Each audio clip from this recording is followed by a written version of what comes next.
Welcome to the Jeffers Brief, only on Contra Radio Network.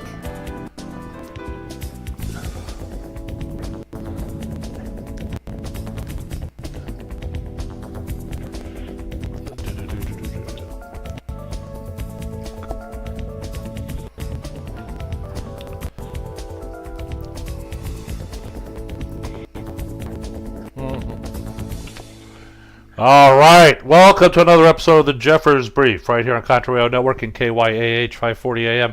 My guest today is the world-famous Jeff Reynolds, author and fellow podcaster. So, yes. Well, thanks for having me. And I don't know about world famous. I'm regionally famous. I'll give it that. I'll give you whatever you... Hey, man, take whatever you can get. That's the way I see it. There you go. That's right. It's all about self-promotion. Hey, if you're not familiar with Jeff's new book, it's called Behind the Curtain. This is certainly going to get him on somebody's enemy list because, well, let me tell you something. We all know about dark money. And the thing of it is, if you listen to those lapdogs, the mainstream media, they will sit there and have you believe that dark money only comes from the conservative side. Never, ever from the left, because they're so righteous and good and moral and ethical, and because of the way they organize it. And this is what Jeff Reynolds exposes. Am I right, Jeff? That's exactly right, and that was the main motivation for me writing this book, is because we on the right are constantly accused of these misdeeds, and it's astonishing the level to which the left is beholden to its dark money and the foundations that are pushing a radical agenda, and these liberal billionaires that are pulling the strings. Well, there are more millionaires and billionaires in the Democratic Party than there are in the Republican Party, so... You know what they're doing with it. It's a complete oxymoron, right? It is. That, folks that use the capitalist system to amass great wealth would want to protect that. You would think so. But I think I'd like what in your book. You just come out and say, you know what? That's exactly what they do. They amass this great amount of wealth. But then they want to change the very system that gave them that wealth. So there's definitely more to it than economical reasons. Well, absolutely, and it's like they want to close the door after they go through, so nobody else can go. You know, it's what? bizarre to me. No, say it ain't so, sir. How dare you, sir? and that's the thing, right? It's really protectionism. They want to protect their monopoly over, or their control over the agenda and all of their money. So, right. That's the motivation. Well, the motivation is to spend our money, not theirs. Exactly. And they're willing to. They're so wealthy that they're willing to spread it around and completely undermine our Constitution and change our way of life to suit their needs. True, it's absolutely true. And you know what? A prime example. You got Bernie Sanders once again, that whack job, who's amassed millions and millions of dollars, and yet he hasn't passed one piece of legislation to benefit the people. And the thing about this... Yeah, go ahead. I was just going to say, he's running for the Democrat nomination again, still not a Democrat. Oh, no. He's part of the new socialist... Oh, sorry, the new Democrat socialist. There is no such animal. They should just call it the unicorn. It doesn't exist. I mean, you see what happened in democratic socialism is what's happening in Venezuela right now. They voted to give up their gun rights, and look what's happening. Oh, the joys of socialism are never ending, sir. Never ending. Never ending. It's true. I was thinking, if you look at socialism, generally, only the people at the top get wealthy. And like you said, once they got their money, they slam the door. Case in point, look at the Castro family in Cuba. Millions and millions and millions of dollars. So, and sure. The rest of them are the same way here in America. They're little socialist ideas. Yeah, so socialism creates an elite class, and it's it's counterintuitive if you don't know what you're talking about, but it really is true that socialism cannot be sustained without an elite ruling class. Right. Oh, and they're going to tell you who's the elite and who are the workers. And you listen to all these millennials out there, and in fact, my daughter, who just graduated from DePaul, but she didn't have to deal with them because she was at the business school where people actually go to get degrees to get real jobs, not women's studies and gender studies degrees, which absolutely mean nothing. Well, it's true. But you know what? The thing is that they like to sit there and they like to make themselves seem like they're just so well. And these millennials think they're going to be in the ruling party, the ruling class. They are not. As a matter of fact, most will probably be put against the wall. Well, that's exactly right, and that's what the Soviets called useful idiots, right? Yeah. I think it was Lenin that came up with that term. And he's right. Yes. Yep, that's it. I mean, and you go all the way back to Bill Ayers. Remember, he did an interview with the New York Times on September 10th, 2001, right? So it kind of got buried after the next day, Right. But he actually came out and said, in order to have a socialist revolution in America, we're probably going to have to take out about 20 to 30 million Americans who are just going to resist it and not conform. Right. That's the way the dictatorships and communism usually work. Oh, yeah, look at the Khmer Rouge in Cambodia. All intellectuals were put against the wall and killed immediately. I mean, exactly right. And same thing happened in Germany. Same thing happened in China. Same thing happened in Russia. Oh yeah. All right. Let me ask you this. You did a lot of research for this book. I mean, you had to really dig into this thing in order to uncover it and to expose it. How long did it take you, and why did you decide to go after this particular topic? Well, it's kind of a complicated story, but and it took me quite a while to come up with the finished product, and I'll start with that. The finished product took me about a year just because there was so much news breaking about all these different things going on that it honestly, I kept going back to my editor, and he'd email me and I'd email him, and oh my God, that has to be in the book too. And so it was crazy, 2017 in particular was a crazy time of news. In 2017 and the beginning of 2018, where things would come out that you're just like, oh wow, that's insane. And so it took a long time to distill this down into, I had to leave so much on the cutting room floor, to distill it down into something that was readable and approachable. And it's actually a little bit, it's only 200 pages, it's 40,000 words, so it's readable, and it's something that just sort of gives you, it's like a primer to all of the different foundations and the different billionaires that are pushing the agenda. And what really got me motivated on this is watching things happen. Like, I live in Portland, Oregon, belly of the beast. So good God. I saw it. I know. I was there when Antifa shut down our local county Republican Party entry into the parade. I was there when they shut down the streets and made no-go zones in downtown Portland during a protest. I saw that. The worst of it. Yeah, it's unbelievable. Now, how does Soros and Steyer? I mean, how do their foundations get away? I mean, how are they organized in such a fashion to evade, say, the IRS? Obviously they're all they got to be nonprofits. Right. And so there's two main ways that they do this. One is direct funding of campaigns and candidates, and that's something that is a pretty big deal. But it's pales. I mean, it's dwarfed by all of the foundations that are out there. I'll give you one specific example that It's called Sea Change. It's an environmental organization trying to fight climate change, right? And they have two main donors and a third donor that's a corporation that's based in Bermuda. That it doesn't have any corporate reporting, and Bermuda doesn't have any requirements there. And there's strong suspicion that there's foreign funding going into this one corporation that's called Klein Ltd, and they exist solely apparently to fund Sea Change.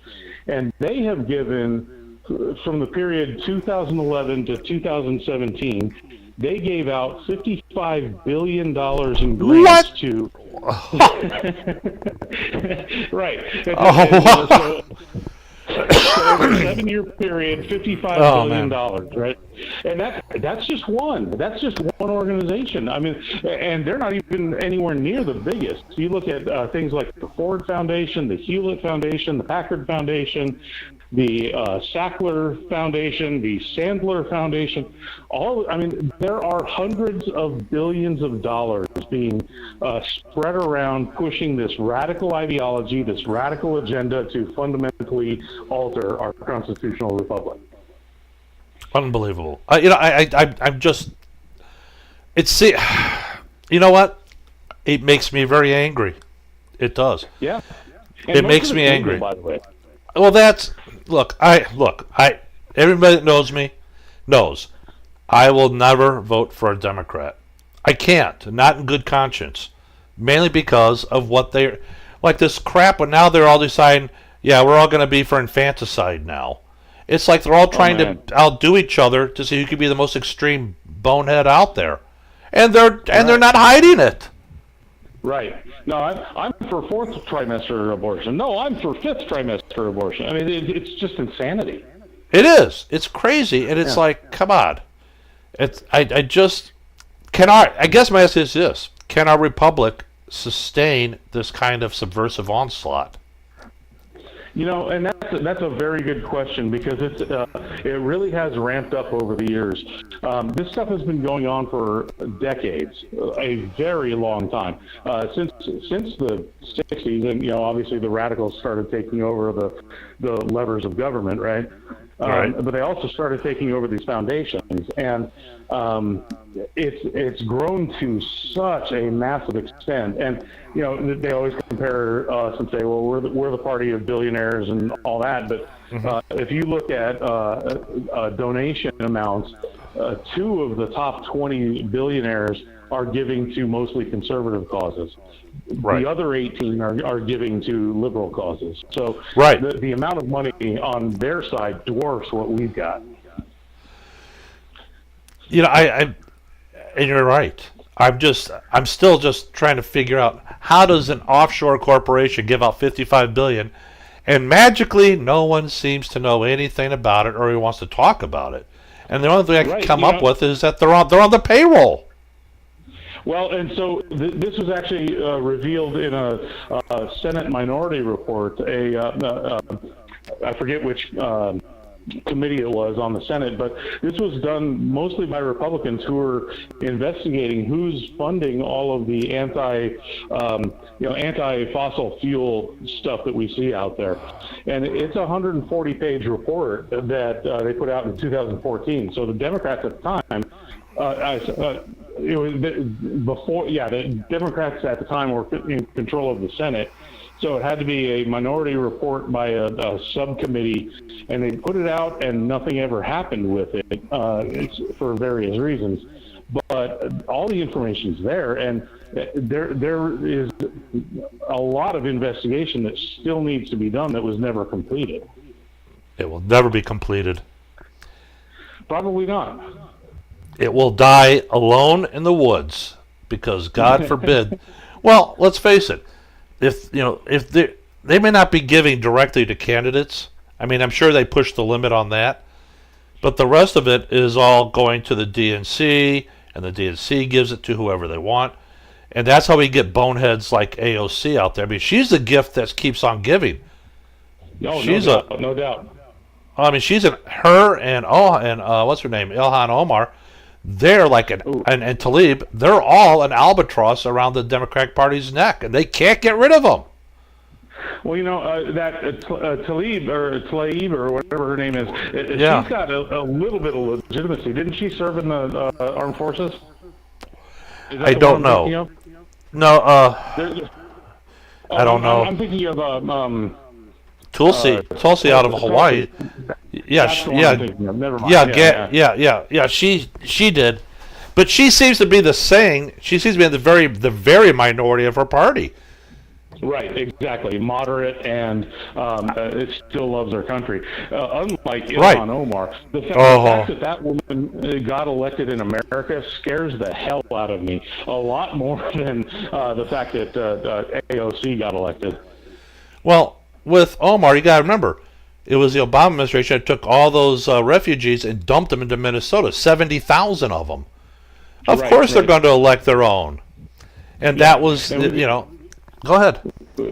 We've got that going on in Portland too. I mean, we see folks from all sorts of cultures that have never been here before, and this is just over the last 5 years. It's what Obama called a fundamental transformation. Yeah, and you know what? America has nothing to complain about because he told everybody, "This is what I'm going to do," and they still elected the clown. It's like the French yellow vest in France. You voted for Macron. He told you what he's going to do, and you still voted for him. And when he does it, you get upset. Hold on. Yeah. What did you think was going to happen? That's exactly right, and people are suddenly surprised. I know Republicans now. Granted, they're squishy Republicans, but I know Republicans that voted for Obama and then expressed surprise when he did what he did. I was like, did you pay attention to this campaign? Right, exactly. Sometimes you don't have to parse the words. You just gotta listen to what they're saying. And if they say, for example, "I'm going to fundamentally transform," he told you what he's going to do, and then when he does it, don't act surprised. Exactly. Exactly right. Yeah. So so they then, these same squishy Republicans will refuse to fight back by saying, "Oh, well, we don't want to go with negative campaigning." So using their words and saying what those words actually mean is negative campaigning. Using their voting record is negative campaigning. They are so afraid of the media labeling them. That's exactly right. Say what you want about the Pauls. Rand Paul and his dad, or Ron Paul, both of them. Mm-hmm.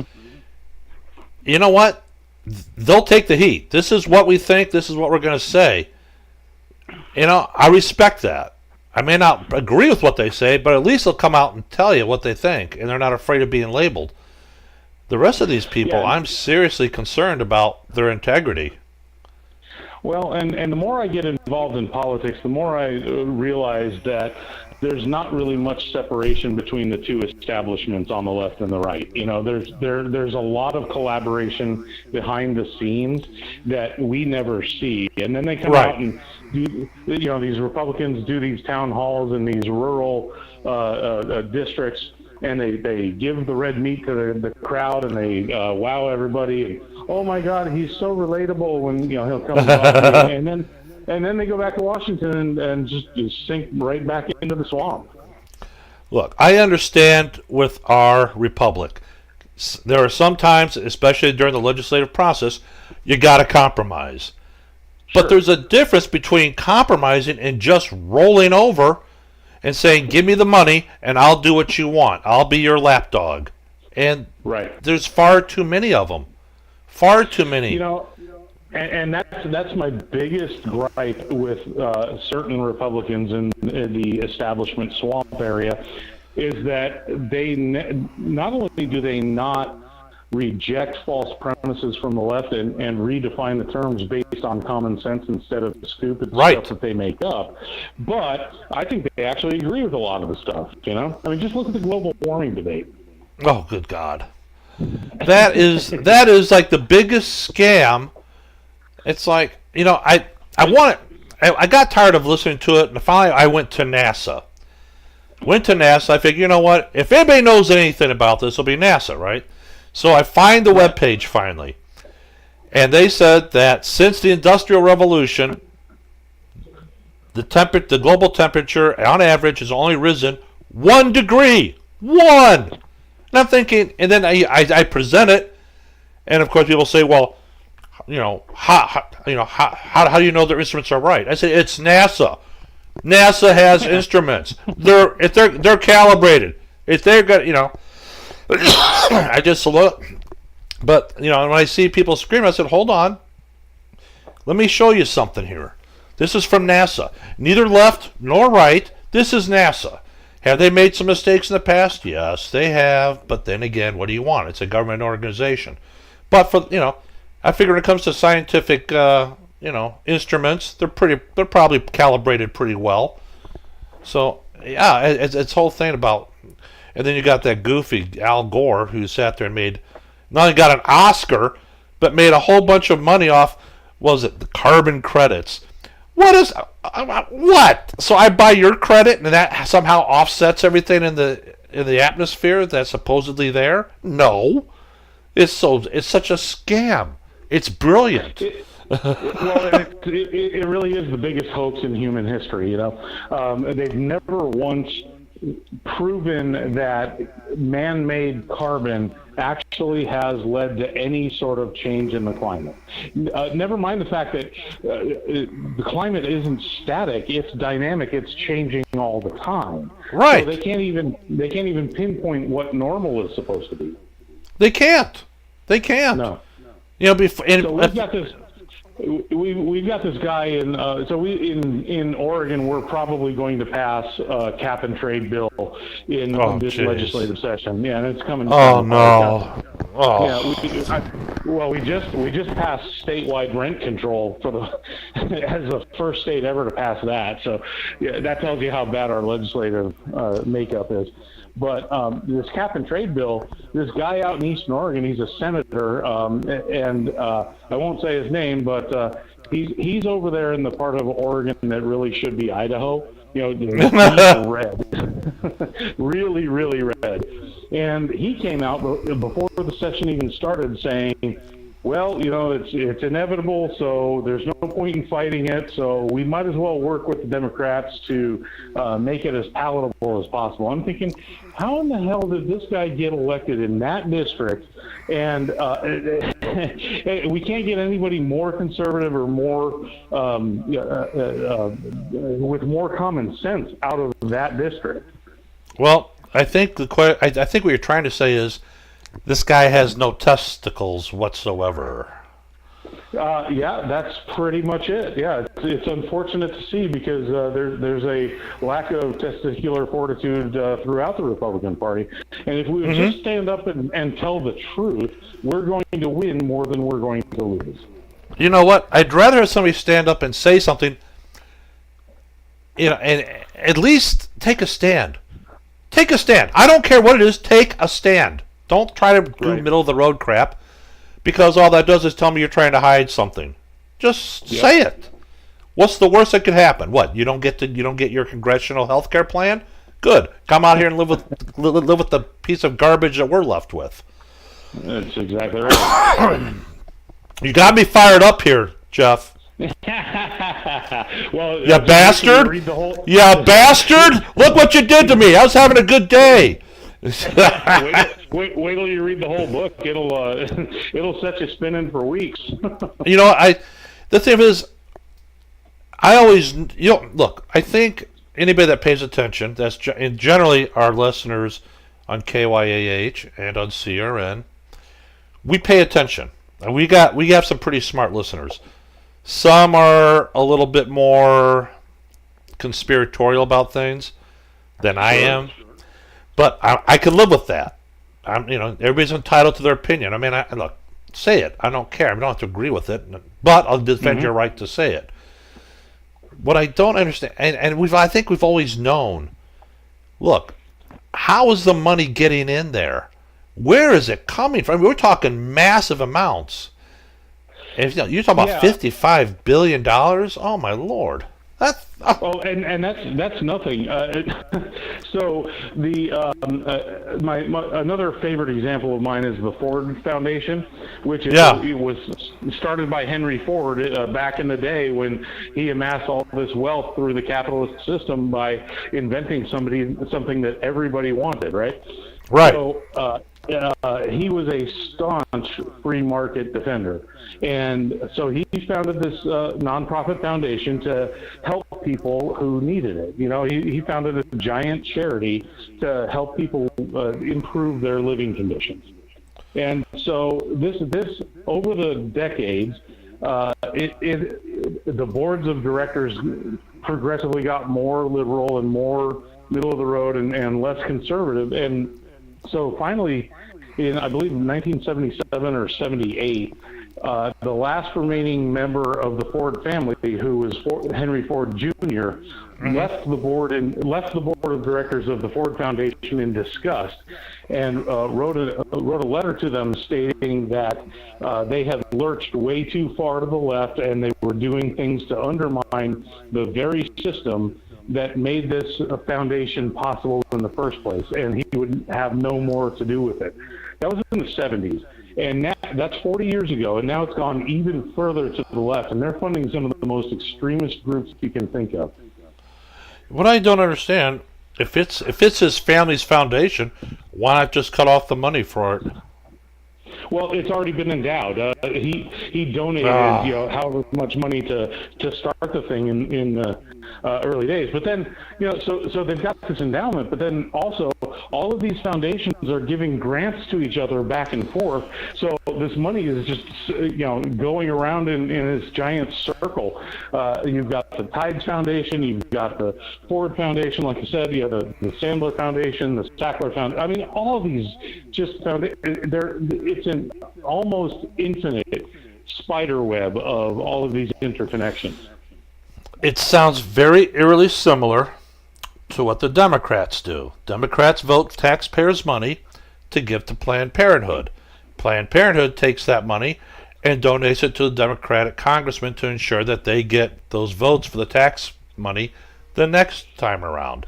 And it just keeps going, right, that's not going. Yeah, it's a gigantic conflict of interest, and even more so when you factor in the public sector unions, which even Franklin Delano Roosevelt recognized as a conflict of interest and said they shouldn't happen. I agree. And it just keeps going on and on. And let me ask you this. Is it the media that's shielding them, or are the foundations able? I mean, how is it that nobody really knows about this, or they know about it, they just don't want to talk about it? Which is it? It's all of the above. There's one factor is that a lot of these foundations do really good charitable work, and so that's what they put forward, and so that's the public face of them. Another factor is that many newsrooms lean left anyway because they've been educated by our higher education system that is almost completely infiltrated by communists. It's true. Yeah. And you also have some of these foundations like Pew Charitable Trusts and ProPublica and groups like that are actively training reporters to report things the way they want them reported. And on top of all that, and if that doesn't curl your hair, then there's a memo out by David Brock of Media Matters from 2017. It was the weekend of the inauguration. Mm-hmm. And he gathered all of the biggest donors on the left, the Steyers and the Soroses and the Bloombergs and everybody else. And he put out this memo outlining how they were going to coordinate their resistance to Donald Trump and eventually try to get him impeached. And they called it the plan to kick Donald Trump's ass. And they bragged at one point in this memo about how they had all of the raw data from Google and Facebook and Twitter and YouTube and all of these social media giants, and they were able to not only track what everybody was doing and what messaging was working for them, but they were able to work with those groups to point out the people that needed to be banned. We've seen that in the news. Right. Yeah. So they're working. All of these groups are working directly with Media Matters for America and Share Blue and American 21st Century Bridge and David Brock to single out conservatives that need to be taken off the platform. Let me ask you something theoretical. Let's say that they are successful and they impeach the president. What happens to America? What is the response of the Republican Party, if any? And what's the response of the populace? Impeachment will turn ugly. I don't have any great hope that we would emerge from that stronger as a country. The Republicans, it depends. You've got several strains of Republicans, right? You've got the rabid pro-Trump Republicans who will defend him even if he's guilty. Then you've got the conservatives who are going to resist anything that the liberals do, and then you've got the collaborators. You've got the Vichy Republicans who are going to look at that. I love it. The Vichy Republicans. Exactly. That's it. I'm stealing that term. I love it. Vichy Republicans, you collaborative bastards. I love it. That's right. And that's what they're going to do. They're going to collaborate with the Democrats to maintain their positions of power while distancing themselves from the president. And if it happens, when it all comes down, you're going to have a very divided country. This isn't going to do anything to fix what's splintering us. It's only going to make it far worse. Do you think it backfires on the Democrats like it did on the Republicans during the Clinton administration? I don't think it backfired on the Republicans. They were absolutely right to go after Bill Clinton for lying to Congress. Whether or not he got favors in the Oval Office or used that one girl as a humidor is sort of irrelevant to the fact that he lied about it. And that's the big thing. And they were right to go after him for that. I mean, he was impeached, but he was never convicted. Correct. What do you think? What do you think the president's supporters do out here in the in America? Not those in the behind in the DC bubble. Do you see us going to the streets and saying enough's enough of this crap? I think it's more than that. I mean, it's not going to be rallies. It's not going to be protests. It's going to be activation at the ballot box, at the very least. I don't want to speculate further than that because it kind of scares me to think about where that would go. But no, I get it. I think. Go ahead. Go ahead. I just think it scares me to think about what would happen otherwise. But I think that the results at the ballot box would be enormous. I think that you would see an uprising, the likes of which we haven't seen since the Tea Party, at the very least. Interesting perspective. Yeah. Why did you write this? Now, why did I write this? I wrote this because it's been a subject that has troubled me for a long time. The fact that there are two standards, one for Republicans and one for Democrats. The fact that nobody knows who's really pushing this agenda. It looks like it's an organic uprising, and that part of it is I got activated in politics in the Tea Party, right? And we got accused by Nancy Pelosi and all the Democrats of being astroturf, right? We weren't real grassroots. Well, it's pretty obvious that the left is chronically engaged in what psychologists call projection, where they accuse you of doing the things that they're doing. So it's always bugged me that they got away with making those accusations when they're the ones that are so beholden to their billionaires and their foundations. Right. You have a podcast. I do. It's Behind the Curtain with Jeff Reynolds, named after the book. So you can find it on Google and iTunes and Spotify and where else? I host it at anchor.fm/Behind the Curtain. And so I've done a few episodes so far, and I've got several in the can that I'm waiting to release. I do a half an hour on national politics, and then I do a half an hour on local or Oregon politics. So it's a great listen. This week I'm actually I drop them every Wednesday, and this week is Stephen Cruiser, stand-up comedian and longtime conservative activist. So that's a great conversation. So send me a link, and I'll put it up for you. I will do that. I appreciate that very much. You know, I'm all about helping out fellow conservatives. I am not so much for helping out Democrats or any of their ilk. As a matter of fact, I enjoy watching the videos where Antifa is getting their butts kicked. It makes me giggle and laugh the entire time. It does. It's my secret little joy. Yeah, it's like conservative porn, right? Yes, it is. You know, you were talking about Portland, and I understand that they're talking about disbanding their police department. Which rocket scientist thought that was a good idea?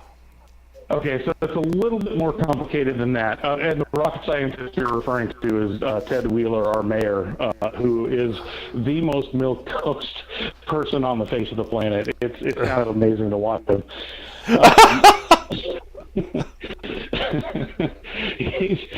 He's so spineless. It's amazing, you know.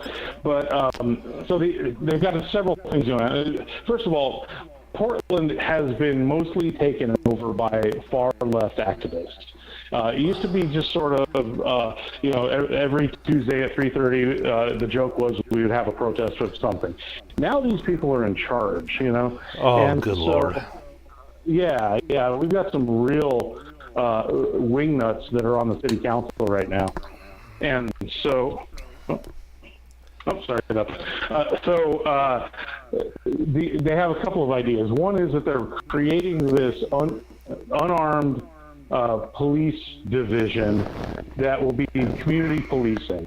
And this is a pilot project, but I suspect this is going to lead to something like, disarming the entire police force. All right. It's so anti-cop here, it's ridiculous, right? But yet they keep pushing it. Yes, they do. And then the other thing is that every time there's a police action, there's a protest that follows, and then they go to the city hall and they protest at the city council, and so they have Ted Wheeler, for all of his faults, actually tried to hire more cops because we desperately need them, and he was outvoted by city council. So we're at a policing level that is about half what is recommended for a city of our size. Wow. You know what? And more of them are going to leave. Oh yeah, absolutely. They're not going to stay. No. I know several cops who tell people, don't apply here, just don't, So, they're getting out, they're retiring, they're not being backfilled. They get zero support from the city or from media or from citizens. So, the people that run this place are crazy. Unbelievable. Well, you know what? Let me ask you something. Yes, How are businesses folding up and leaving Portland? Oh yeah. The downtown core has been largely taken over by homeless camps, and and we have this international reputation for being friendly to the homeless, so they flock here. And so our homeless population has gone up from less than 1,000 to about 10,000 in Wow. about 5 years. Yeah, it's insane. And they do everything they can to accommodate them. They allow on-street camping. They allow them to set up these little dignity villages where all these people camp together. Dignity villages. Yeah. Yeah. Well, don't they realize that if the businesses, their industrial base their business base says bye-bye, they're not getting any more money for their socialist dreams? Well, here's what's happening. It's a fascinating demographic trend to watch because we're in the middle of a housing boom. We're actually on the other side of a spike in housing costs, and we're starting to go down again a little bit. But we're the most affordable major city on the West Coast, even though we've gone through this housing price spike because places like San Francisco and Seattle are booming even more. So what's happening is we have people moving here all the time from the Bay Area because that's the most expensive real estate in the world right there. And so they're moving here all the time, and they tell us, and they, even if they have to fly back to the mothership every week, it's still more affordable than living in downtown San Francisco or even some of the suburbs. So they move here and they work in San Francisco. So we've got all this net in-migration in Portland and in Oregon, and it's papering over the fact that we're losing industry all over the place, and companies are packing up and leaving. Wow. Well, yeah. Well, if you had to deal with that, I mean, I wouldn't open a business there. Not even close to. I wouldn't even think about it. Not well. And on top of all that, we've got Democratic supermajorities in both houses and a communist as governor.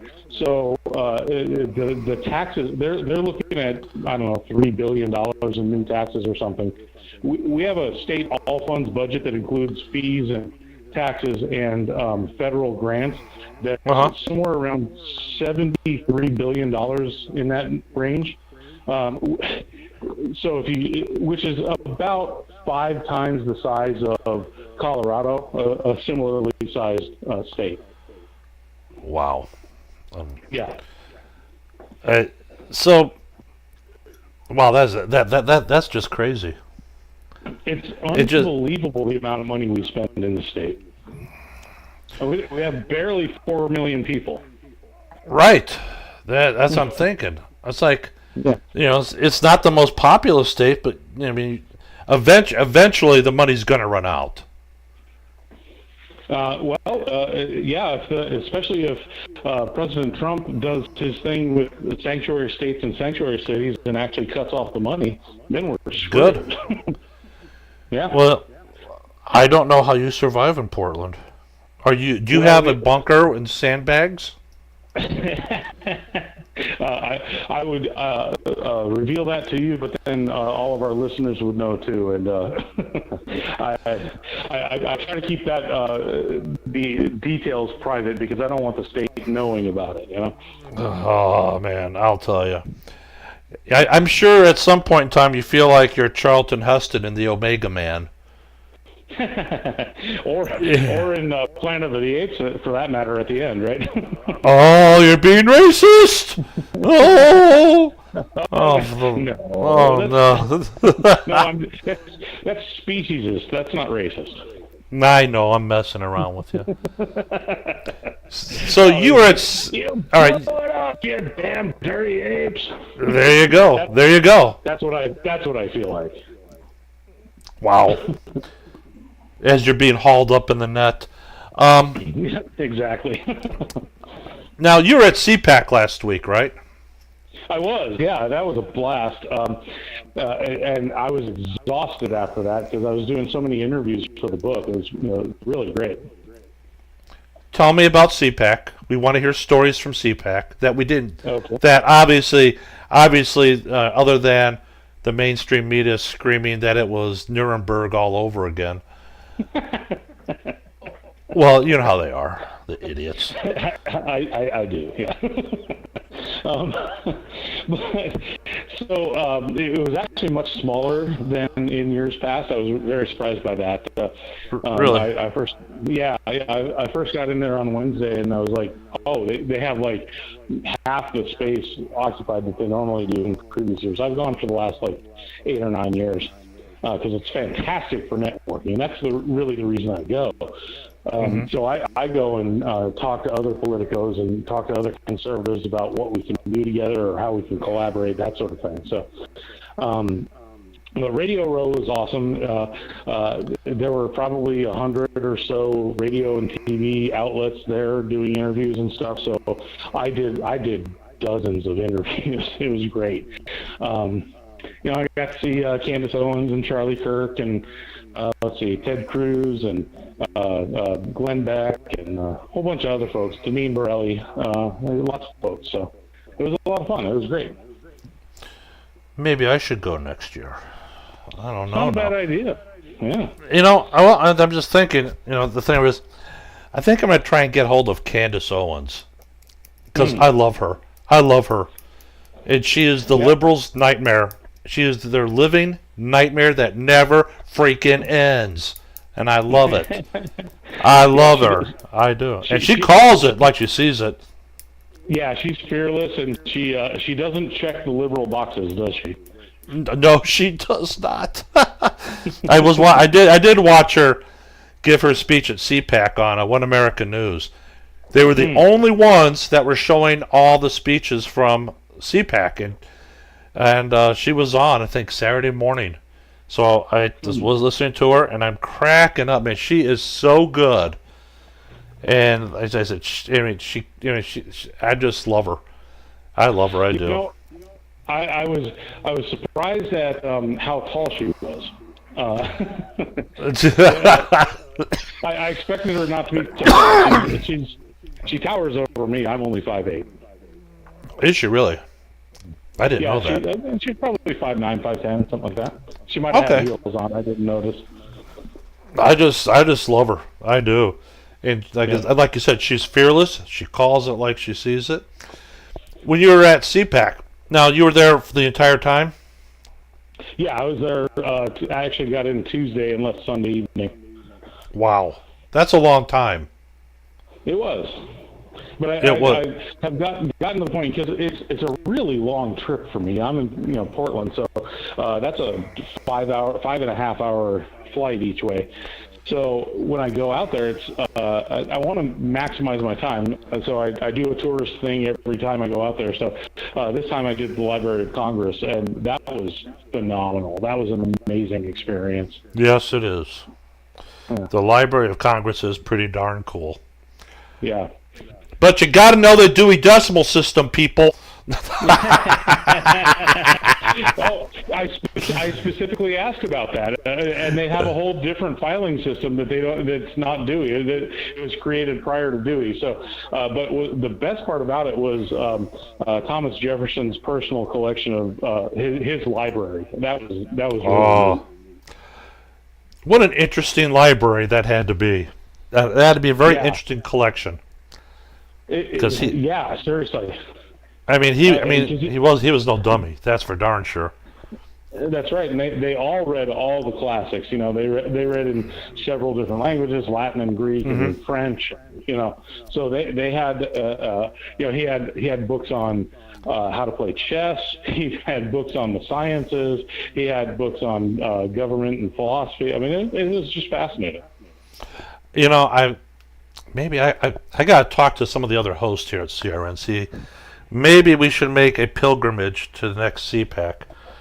And I'll have to get hold of you when we're off the air, so you can tell me, you can walk me through the steps on how to do this, because I find it more. I think how many interviews did you do over the course of the week? It was almost 30. 30 interviews in 2 days. In 2 days. Yeah. So were you running? So you had to be literally running from one spot to the next one, then. Yeah, it was nonstop for 6 or 7 hours each day. Did you ever get tired of saying the same thing over and over again, or Will you just? I haven't yet. Obviously not. You're still talking to me, so that's a good sign. Yeah, no, this has been a great conversation, though. We've covered a lot of ground here. Well, we try to cover a lot. We do. Now, Yep. People want to order your book. Where do they get it? How do they get it? How do they order it? Tell us. Yes, please. It's called Behind the Curtain, Inside the Network of Progressive Billionaires and Their Campaign to Undermine Democracy. It's available at, I actually created a website for it that points to my author page. So it's whoownsthedems.com. Mm-hmm. And you can also get it at Simon & Schuster or Barnes & Noble or Amazon. If you just type in Jeff Reynolds Behind the Curtain, it pops right up. And it's available on Nook or Kindle or hardback right now. Well, there you have it. Now, it's only 208 pages, people, so you'll have time to read it. You won't... Look, I don't think you're going to get bored or get the deer in the headlights glazed look in your eyes because it's so difficult to try to follow it. No. What you're going to do is you're going to get the highlights and keep going. Because otherwise, Jeff would be writing a 500, 600-page, War and Peace epic on this. So you got to keep moving with it. I could write an entire encyclopedia. I mean, there's right. so much there. It would be several volumes. Wow. Now, so let me ask you this: how are they shielding themselves from criminal charges? These foundations. Well, and sometimes they aren't. What? There have been several investigations in Congress. Those have revealed a lot and indicated the need for further investigation, which sometimes proceeds and often does not. But then there's one whole chapter in my book that covers the FEC violation that was filed against Media Matters and David Brock because he has 14 separate organizations that occupy the same suites on K Street in Washington, D.C. Oh. And so Media Matters owns it, and several of those organizations actually pay rent to Media Matters from their one foundation to the other. But Media Matters isn't reporting this as income to the IRS. So there's an active FEC complaint on that right now. It was filed actually a couple of years ago, and it still has not been acted upon. And that's part of the problem, right? Is that the FEC is kind of ineffective because currently, and it's always been ineffective, but currently, and for the last, I think, 3 years or so, they've been in a situation where they have two commissioners who are Republicans and two commissioners who are Democrats, and they have a couple of vacancies, so they can't actually proceed on any of the complaints that they have. Right. It's kind of a nightmare. Yeah. So there's no enforcement mechanism at all to what remains of campaign finance laws. No. And you know what? Even if they do, no one's ever gone to prison for it. They just get a fine and move on. Right. And I think, so and it works both ways. Well, of course they do. Neither side is going to give the other side an advantage, so they just cancel each other's votes out all the time. Yeah, that's exactly what happens. And to be frank, I don't know that I agree with the existence of the FEC. It's a clear First Amendment situation to be able to spend money on politics and to advance any campaign or message you want. That's enshrined in the Constitution. So, but when these guys are so naked about knowing the rules and just flaunting them because nobody's going to stop them, then I'd like to see those guys get whacked. Well, look, if you are of the leftist persuasion and you get caught, well, your mindset is the rules don't apply to me because I'm special. I'm special, exactly. and the rules don't apply to me. So if I get caught, so what? I'm special. Look at that goofy Beto O'Rourke. I mean, that silly fool has got, he's burglary arrest, and he got caught with Twitter, screwing around with the stock there, and the whole and the DUIs. Again, Yeah. I'm special. Judge, so I'm special. Judge, so yeah, exactly. So and that's what these guys all think. And that's why they believe what they believe, because they believe that they're the elites and that the rest of the folks. I mean, you go all the way back to Bill Clinton during his presidency. They were going to have a tax rebate of some, or they had a surplus. That's what it was. It was surplus in the budget, and he was asked, well, why not just give the money back to the people that paid you? And he said, well, they wouldn't spend their money the right way. Exactly. So instead, so you put that back into the government instead. Unbelievable. Well, Jeff, I've got a few more minutes left. I want to say thank you so much, because I know you've been busy. Thanks for coming on. And we, in case the listeners wanted to know, Jeff and I were going to do this a couple months ago, but it just fell through. It's like, this is not working. And then when I saw that he's at CPAC, and then I got a hold of him, I said, I got a hold of him, I think Friday or Saturday. I said, hey, have you got time to come on? Yeah. So you guys are getting a delayed interview, and go out and buy Jeff's book. I'm telling you, and don't get the audio book and listen to it in driving, because you'll put your car in the ditch. You'll get so angry about it. You will. Yeah, it's like I said, during the course of writing the book, it was like, oh my gosh, that happened, and that's got to go in the book. And oh man, it's overwhelming how much there is out there. Yes, and that's why I need to buy this book. Look, this isn't the sexiest of all the political stuff out there, but this is really the basis of how the political system is working and what it's becoming, what it has become, and what to expect in the 2020 general election coming up. So, and if you want to know how the resistance to Donald Trump got formed, it's all in the book. There you go, and that's important.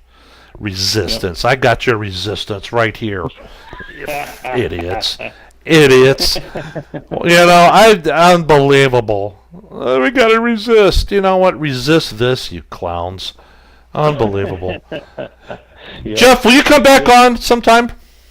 I'd love to. Yeah, this has been a blast. I'd be happy to come on anytime. I will get a hold of you. Let that happen. So, again, the name of the book is Behind the Curtain. What is it? Behind the Curtain. I keep missing. There we go. Inside the network inside the network of progressive billionaires and their campaign to undermine democracy. That's the name of the book. Go order it. Yep. Educate yourself, please. All right, Jeff. Thanks again, buddy. I appreciate it, and I'll get a hold of you when we're done here a little bit later. Is that all right? I really appreciate it. This has been a blast. One last quick plug. My Go ahead. Facebook page is facebook.com/Jeff Reynolds author. So go there, sign up. There's a newsletter that you can get information on the podcast and details on the book. There you go. You heard it from the man himself. My guest today on the Jeffers Brief has been Jeff Reynolds, author and fellow podcaster. Thanks, Jeff. I appreciate it. I'll get to you later. All right. Thanks a lot. Thanks, Jeff. Bye. Okay, bye. All right. For the rest of you, got about a minute left here before we get going. We still have... I said last week, we need $2 a month from the listeners. $2 a month. I've had one person, that decided they were going to put their money where their mouth is and give us a hand here. I'm asking for $2 a month. That's what I'm asking, guys. I'm not asking a lot. But if we don't get it, I'm gonna have to find some other way to, because I can't continue to bleed money like this. And if you like what you hear, what's $2 a month? I mean, come on. Give it a break. We have the Patriot Alliance coming up Saturday night. If you haven't listened to it, give us a listen. Usually most of the people Skype in. So if you want to Skype in and join us on the Patriot Alliance, please do. Usually we started at Saturdays, 8 p.m. Central Time. So with that said, I think that's about it. All right, I'm John Jeffers here on the Jeffers Brief saying thanks for listening, and we'll get you next episode. Until then, thanks again.